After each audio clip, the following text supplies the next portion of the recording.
There's something that happens when you get into midlife. Our bodies are changing, sleep begins to elude us, but there's something else, something that's not just our bodies. It's quieter than that. It's something that settles into your chest, a shift that you can feel like a chill or an anchor or even wings. You become acutely aware that life is fragile, but not in a way that paralyzes you, in a way that clarifies you. The past, that clarity has hit me hard. It hit me because I am part of a collective in a community who feels like they're in crisis. It hit me because bodies are fragile. It hit me because we can't take our mental health for granted. Because I have felt this collective weight of all of it, out of this came the Joy Chronicles, a podcast, a journey, and an essential question I want to spend one full year of my life trying to answer. How do women show up for each other in the world? What are women building for each other when the world isn't watching? Before I tell you where I'm going, I need to tell you what brought me here.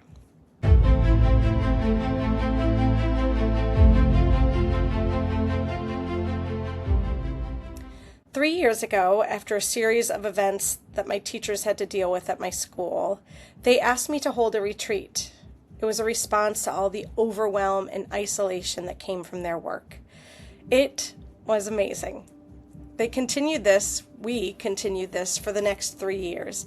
And last summer, I hosted my very first women's summer camp. I called it Taking Time, and it was born out of something I was witnessing everywhere around me. A loneliness epidemic that was quietly swallowing people whole, especially women.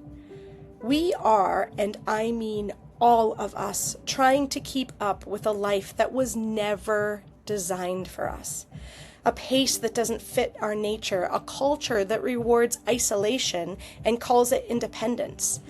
I watched women I loved, that I worked alongside of, women that I would see day to day slowly disappearing into themselves because they no longer felt a container for them to pour into, no longer a red tent for them to retreat to.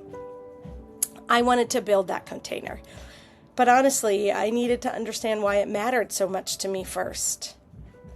When doing research for this project, I found a paper written by Dr. Shelley Taylor. Dr. Shelley Taylor is a psychologist out of UCLA, and her research is on what she calls tend and befriend. And it cracked me open. Here's what Taylor found. For decades, our understanding of how humans respond to stress was built almost entirely on the study of men. Fight or flight. That was the story. But when she began studying women under stress, something different emerged. Women, when threatened, when frightened, when life got hard, they turned towards each other. They tended to their children, their communities. They befriended. They gathered. Taylor's work suggested that it isn't a personality quirk. It's biology. It's wired into us. It's hormonal, evolutionary, a deeply human response driven by oxytocin and social bonding. Oh, I love it. When I read that, I just sat for a long time. It was my aha moment because I had been doing this my whole life without knowing that it had a name. Every time things got bumpy, I felt a pull towards women, towards connection. When the women in my life were in pain, something fierce rose up in me. Not pity, protection. Not sympathy, solidarity. I wondered why I would hear an echo in each woman's story. The way that they responded and sprang into action. The way that they tried to steel themselves to fit into a world that was never built for them. Thinking that they were the problem. They were too much, too sensitive. No. It was tend and befriend. In September 2001, I was supposed to go on a solo trip to Europe to find myself and see the world. I was in my 20s. Just days before I was scheduled to leave, the towers fell. Days after that, world as I knew it changed, and it was never going back. I made a decision to get on a plane anyway and backpack through Europe. Now, I won't pretend I wasn't scared. I was. And I remember sitting with my papa at dinner just days before, wrestling out loud on whether or not I should go. He looked at me and he said very calmly, "Babe, if you walked out of this restaurant today, could you get hit by a bus?" And I said, yes, Papa.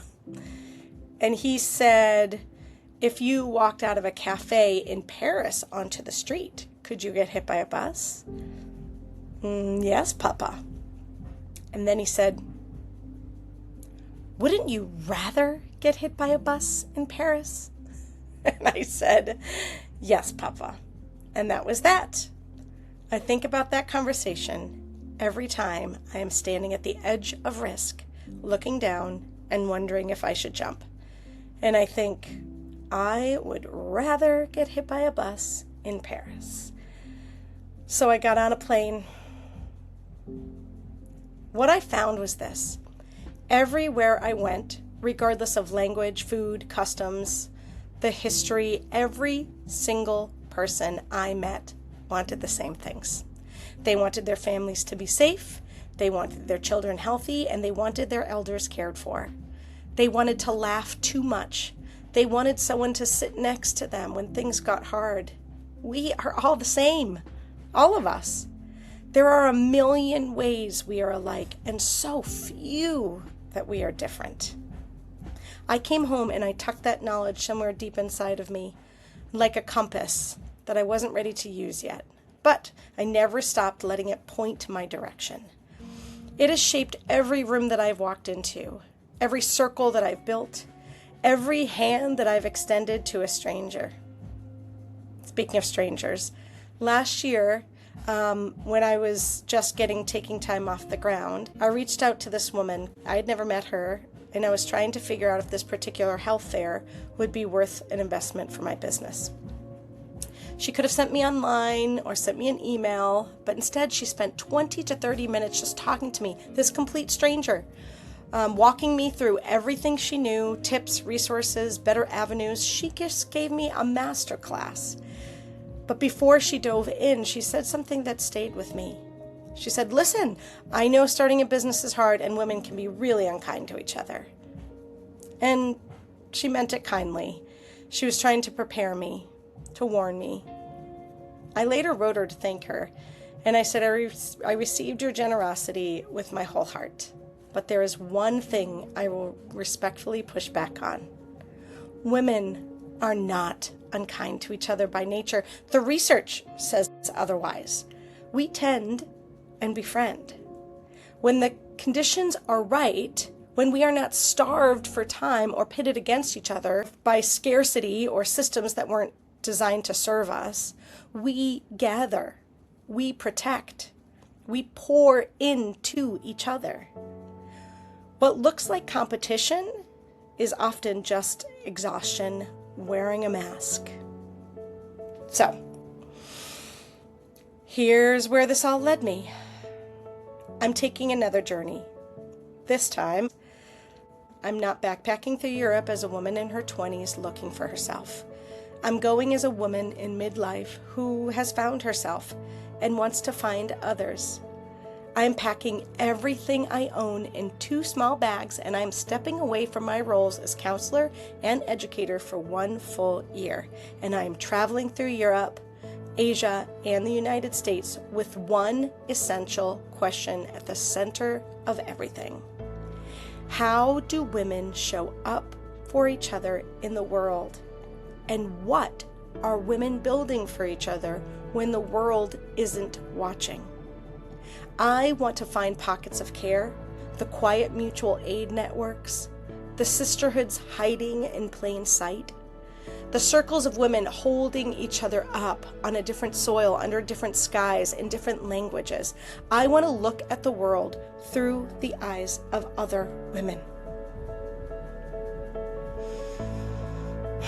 Now, if that sounds a little bonkers to you, I understand. But here's what I want you to know. I don't gather my strength alone. I never have. I get it from every woman who has ever walked into my life and left her mark.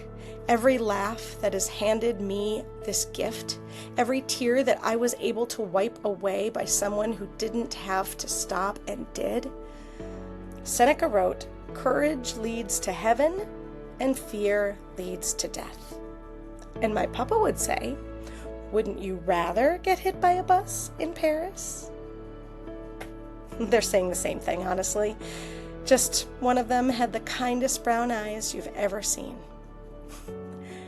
I'm going because the women who tended and befriended me when I needed it most, I get to stand with them. I'm going to stand on their shoulders and expand my vantage point. I am certain that although the lands will be different and the spices in my mouth will feel so joyous and different, and the music will move me in ways I can't yet understand, I will find that we were made to hold each other. Every one of us, everywhere. I really hope you'll come on this journey with me. This is the Joy Chronicles, and I'm Jen, and we're just getting started.